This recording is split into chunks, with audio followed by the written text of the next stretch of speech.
আমাদের আদি পিতাকে আমাদের আমাদের আদি মাতাকে মাতা শতরূপা।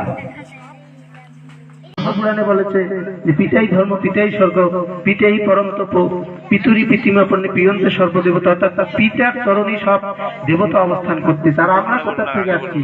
আমরা যখন সন্তান হয়ে এসেছি তখন আমাদের পিতা একজন আছেন। এমন কেউ আছে যার পিতা নাই? হ্যাঁ আছে। তাহলে আমরা পিতার ঔরস যাচ্ছি। আমরা পিতার মস্তিষ্কে ছিলাম। পিতার মস্তিষ্ক থেকে পিতা আমাদেরকে মায়ের গর্ভে পাঠিয়ে দিয়েছে। মা 10 মাস 10 দিন গর্ভে ধারণ করে এই পৃথিবীর আলো দেখার সুযোগ করে দিয়েছেন। যার কারণে বলা হয় প্রসাদ জগদুষ্টম পূর্ণ কাম দাসিসা প্রত্যক্ষ দেবতা মে তস্মৈ মাত্রেই নমঃ।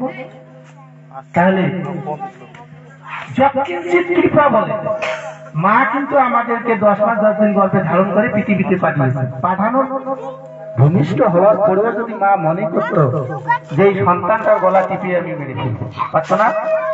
পারতো না? কে পারতো? কিন্তু মা সেটা করেননি। তাহলে আমাদের সর্বপ্রথম জানতে হবে বাবা এবং মাকে, এবং বাবা মার প্রতি ভক্তি, বাবা মার প্রতি শ্রদ্ধা, এটা আমাদের থাকতে হবে। এই প্রসঙ্গে একটা কথা এসে যায়, না বললে নয়।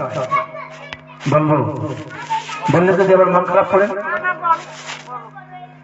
আমাদের কিছু সংখ্যক ব্যক্তি এরা ফতোয়া দিয়ে বাইর হয় মায়ের হাতে নাকি চলে না, মায়ের হাতে নাকি চলে না। এই যে কথাটা, এই কথাটা মুক্তি বলা মানে হলো নরকের দ্বারকে দেখে আনা।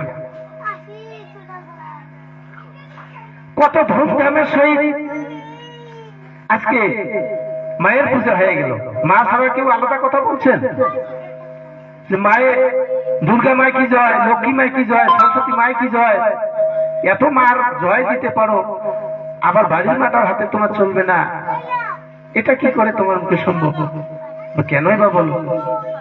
তাহলে দুর্গা মার চরিত্র কি আমরা খুঁজতে গেছি, না লক্ষ্মী মার চরিত্র খুঁজতে গেছি, না সরস্বতী মার